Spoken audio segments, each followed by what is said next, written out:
All right, so Israel just bombed Hamas leadership in Qatar, and they may have missed, and in the process pissed off the United States, which there's a lot there. So we'll unpack what we know so far. By the way, welcome to my New York City hotel room. Haven't done this type of video before, but I'm out here for a couple days for a counterterrorism conference with Sufan Center. Right out the window is ground zero. I'll show you guys there at the end of the video.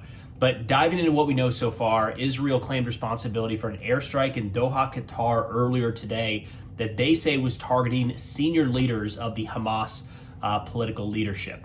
Now, this is the first time Israel has gone after targets overtly like this. This was military aircraft launching what appear to be air-to-surface missiles.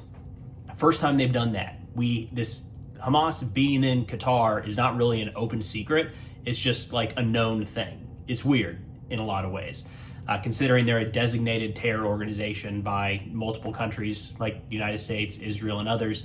But they're there. They're hanging out in Qatar. And these are the ones kind of leading the negotiations from the Hamas side. Now, historically, Israel has not gone after the Hamas leadership there. Think about Ismail Haniyeh when he was killed a while back. They waited for him to leave Qatar and move into Tehran for a period of time, and bam, they took him out when they had the opportunity. So this is a pretty significant change in a lot of ways. So what we're going to get into today is what we know so far, some interesting reactions, including from the United States, where President Trump appears to be pretty pissed off, saying that he called the Qatari leadership and promised that this would never happen again. And then we got a couple ideas as to what to look for going forward. Now, the statements from the IDF were pretty expected here, saying the IDF carried out a precision strike targeting senior leadership of the Hamas terror organization. Lieutenant General Zamir, the chief of the general staff, said, quote, "These are terrorists whose entire aspiration was to be the spearhead for the destruction of the state of Israel. We will continue to carry out our mission everywhere, at every range, near and far, in order to hold our enemies accountable." That's one of the major changes that we saw here. We have already seen, there was a map going around, I'll try to put it up on the screen, showing the countries that Israel has bombed since the October 7th attacks. It's wild. And we're starting to see more and more, and it's continuing. Israel is not waiting to go after some of these organizations, even when they're in territories that historically Israel has avoided striking within. Prime Minister Netanyahu and Defense Minister Katz put out a joint statement saying, quote, "Yesterday, following the deadly attacks in Jerusalem and Gaza, Prime Minister Netanyahu instructed all security agencies to prepare for the possibility of eliminating Hamas leaders. The defense minister fully supported this proposal. This afternoon, in light of an operational opportunity and after consultation with all heads of the security system, they carried out the attack precisely and optimally."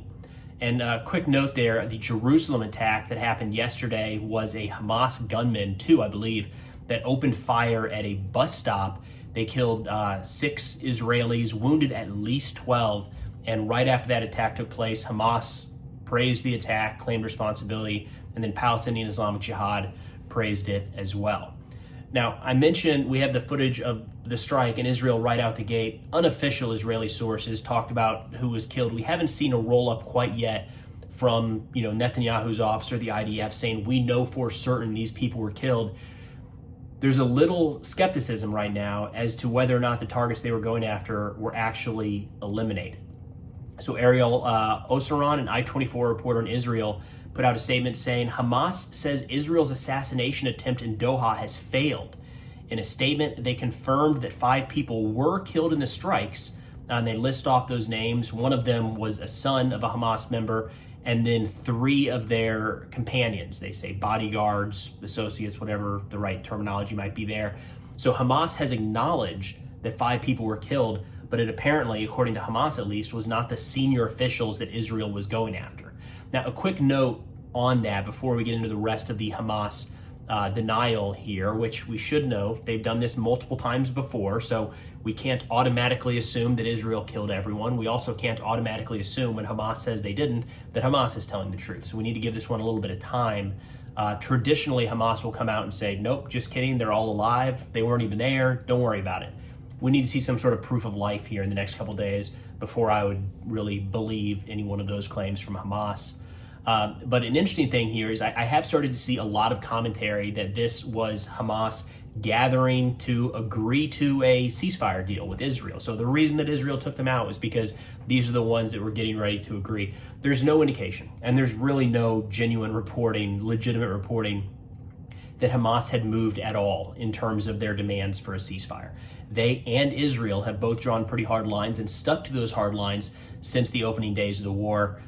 Yes, there have been ceasefire proposals going back and forth for a long time. That's nothing new. It sounds like the White House was expecting the next response from Hamas, but there were no indications at this point that Hamas was ceding any ground from their traditional demands.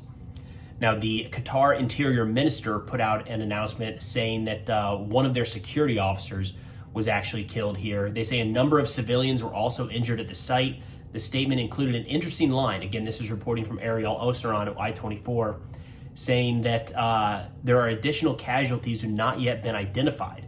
The quote, "The ministry is continuing efforts to identify the remaining persons at the targeted site. Any new developments will be announced as soon as they become available." Now, one key aspect here in terms of what we need to watch for going forward is what does Qatar do? Obviously, right? This strike took place inside of their sovereign territory. A little bit of a back and forth right now. Not entirely known if Qatar was aware of these strikes before they played out. We'll play a clip here in a minute that suggests they might have known right before the missiles went boom, but that's a far cry from maybe giving the go-ahead, as some have argued at times. One of the things that Qatar appears to be doing now is pulling out of the mediation, and that's a role that they have played between Hamas and Israel so far. You can argue whether it has been in good faith or not, productive or not.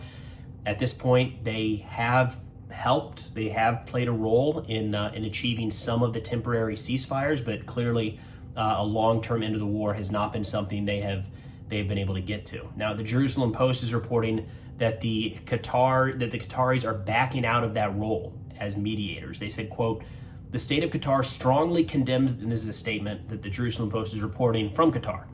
"The state of Qatar strongly condemns the cowardly Israeli attack that targeted residential housing buildings, several members of the political bureau of Hamas in the Qatari capital, Doha." This is the spokesperson of the Qatari Foreign Ministry. They say, quote, "This criminal assault constitutes a blatant violation of all international laws and norms and poses a serious threat to the security and safety of Qataris and residents of Qatar. While the state of Qatar strongly condemns the assault, it confirms that it will not tolerate the reckless Israeli behavior and the ongoing disruption of regional security, nor any act that targets its security and sovereignty." Now, what's interesting is just yesterday, President Trump issued what he said was his final warning to Hamas to release the hostages. And look, President Trump has issued a lot of final warnings to Hamas. I think somebody mentioned that this was like the fourth time he said, "This is my last warning," to Hamas specifically. We, of course, in this channel talk regularly about the 2-week notice that Trump gives Putin. But it's interesting because he also gave a last warning to Iran, that 60-day notice, right? You have 60 days essentially to wrap up this nuclear deal or else.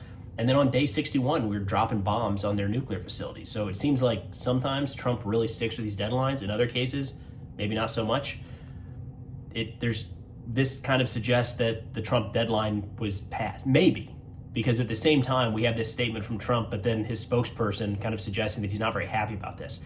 Just yesterday, President Trump said, quote, "Everyone wants the hostages home. Everyone wants this war to end. The Israelis have accepted my terms. It is time for Hamas to accept as well. I have warned Hamas about the consequences of not accepting. This is my last warning. There will not be another one. Thank you for your attention to this matter." And on that note, pretty interesting statement here from the White House spokesperson, Caroline Leavitt. Today gave a statement at the podium, answered a couple questions, and a couple key things that stood out to me right here. First off, that the United States was notified ahead of time. There's some skepticism about that. Some weird language talking about how this very unfortunately happened at a bad location. It's a weird way of saying you don't like it. But also, right at the end here, you'll see the White House say President Trump has assured the Qataris that this won't ever happen again, which is pretty significant. Sure. Well, I have a statement to read for all of you with respect to the Israeli strike in Doha, and here it is. This morning, the Trump administration was notified by the United States military that as Israel was attacking Hamas, which very unfortunately was located in a section of Doha, the capital of Qatar. unilaterally bombing inside Qatar, a sovereign nation and close ally of the United States that is working very hard and bravely taking risks with us to broker peace, does not advance Israel or America's goals. However, eliminating Hamas, who have profited off the misery of those living in Gaza, is a worthy goal. President Trump immediately directed Special Envoy Witkoff to inform the Qataris of the impending attack, which he did. The president views Qatar as a strong ally and friend of the United States and feels very badly about the location of this attack. President Trump wants all of the hostages in Gaza and the bodies of the dead released, and this war to end now. President Trump also spoke to Prime Minister Netanyahu after the attack. The Prime Minister told President Trump that he wants to make peace, and quickly. President Trump believes this unfortunate incident could serve as an opportunity for peace. The president also spoke to the Emir and Prime Minister of Qatar and thanked them for their support and friendship to our country. He assured them that such a thing will not happen again on their soil. Now, to follow up on that last part there about President Trump saying this won't ever happen again, a reporter presses him and says, does that mean that the president told that to Netanyahu, or did he just make that promise on behalf of Netanyahu? What happened here? I don't know exactly, but this is how the White House interpreted that. That the president assured the leaders in Qatar that this would never happen again. Did he say that to the Prime Minister of Israel, and did Prime Minister Netanyahu agree to that? The president told that to the Emir and the Prime Minister of Qatar, and the president also overstressed the importance of peace in the region in his conversation with Prime Minister Netanyahu as well. And Prime Minister Netanyahu told President Trump he wants peace and he wants it quickly. That's what the president expects to happen. The president is very clear in the statement that he just had me read, and you will all see it out on True Social very shortly, I am sure. The whole world will see it. He wants all of the hostages released out of Gaza, and he wants this war to end. Those are two clear directives that the president is making very clear for the entire world to understand. Now, in some reporting here from Barak Ravid over at Axios, he said the White House was stunned at this news and didn't expect that this was going to be happening today. He says the news stunned the White House and infuriated some of Trump's top advisors because it came as the U.S. was waiting for Hamas to respond to Trump's new proposal for peace in Gaza. In fact, the Hamas officials were meeting to discuss that proposal. The White House expected to receive Hamas's response by the end of the week. U.S. officials were particularly upset that they were notified so late that they had no opportunity to weigh in on Israel's plans. And that's where there's kind of this back and forth where, did Israel tell us? Yes, no. You'll hear an assessment here in a second where somebody says, of course Israel told us. The CENTCOM commander was in Israel just a couple days ago. You're telling me that he wasn't brought up to speed at all on this strike? That seems unusual, but the reaction does appear that it caught us off guard. In previous Israeli strikes, we've been more ready, I guess is the way to put it, in the media. Doesn't look that way here. Now, in terms of what to watch for going forward, there's a couple key aspects, but first I want to look at an assessment here that I think is pretty noteworthy from Hassan of New Lines Magazine, where he says, quote, "Unlike in past situations, I'm pretty sure this assault inside Qatar will trigger a stronger and more unified Gulf response. Not a military one, obviously, but there is already a subtle and meaningful shift in a regional stance regarding Israel. This action is consequential if you view it in this subtle context. Gulf officials had anticipated and feared such escalation inside the Gulf since October 7th, but the United States under both Presidents Biden and Trump acted as a buffer to prevent exactly this scenario until now. No chance Israel moved without Washington's nod, and not just in midair." So Hassan is one of those saying there's no way at all that DC wasn't at least spun up on this, if not outright giving the go-ahead. He says both Israel and the United States had likely judged that such a step would move the needle and it would outweigh short-term Gulf anger and rhetoric. But now that it has happened, it will spur even deeper regional coordination and more organized power projection. These moves have already created headaches for Israel and Washington. Today's assault will push Gulf states, Egypt, Turkey, and others into even tighter coordination. Israel risks underestimating the shifting dynamics around it because it assumes, so far correctly, that no one is yet powerful enough to stand in its way. It's true, right? I mean, look at what Israel has done since they begun the war in Gaza. They've hit everyone, everywhere, and nobody's been able to stop them at all. And you can look at it a couple different ways, but not least militarily, right? Israel just flew something, probably F-35s, directly into Qatari airspace. There are U.S. military bases there. You'd think that we'd be watching the skies. I don't know. Maybe the Israeli aircraft bypassed our air defenses, or maybe they told us. We'll leave that one up for another day. But Israel has been borderline untouchable in a military regard when going after Hezbollah in Lebanon with airstrikes, right? Going after some of their senior leadership, going after Haniyeh in Tehran, taking out a lot of the IRGC and some of their nuclear scientists. Now going after, just one after the other. Just a few days ago, they took out a bunch of the Houthi senior leadership, right? So Hassan's point here is that Israel might not be understanding the broader strategic implications because they're seeing tactical success after success after success. But we all know that tactical success does not automatically translate to operational or even strategic success. Now, a couple other things that I think are worth keeping an eye on here in the next couple days. First off, some sort of Qatari response. Hassan hit on this. I would be surprised if there's any sort of direct military response. That doesn't seem likely in the near term, but Qatar is going to do something, right? This had to have been in a lot of ways embarrassing for them. So you would expect something to come out of Qatar here. The United States, wait and see how we handle this one. Are we really upset about it? Or are we just kind of quietly saying, thank goodness, more Hamas leadership killed, and we have to do this dance to make it seem like we're actually against this strike? And then last but not least, I would expect to see an increase in Israeli military activity. We talked just in a recent video about how phase 2 has now begun of Operation Gideon's Chariots in Gaza. Just before that kicked off, Israel located and eliminated the Hamas spokesperson, Abu Obaida. Now we have the elimination of Hamas senior political figures, or potentially, right? Because we're still waiting to see if this is confirmed or not. But if they were killed, of course, that means that ceasefire negotiations have at the very least stalled out. They're not going to happen anytime soon. This is probably going to correspond with an increase in direct Israeli military action in the Gaza Strip. But that's all we got for now. For anybody who wants to stick around, I'll show you a quick hotel tour here. So I'll unplug, really kind of barely got that thing together there, but here we go. So,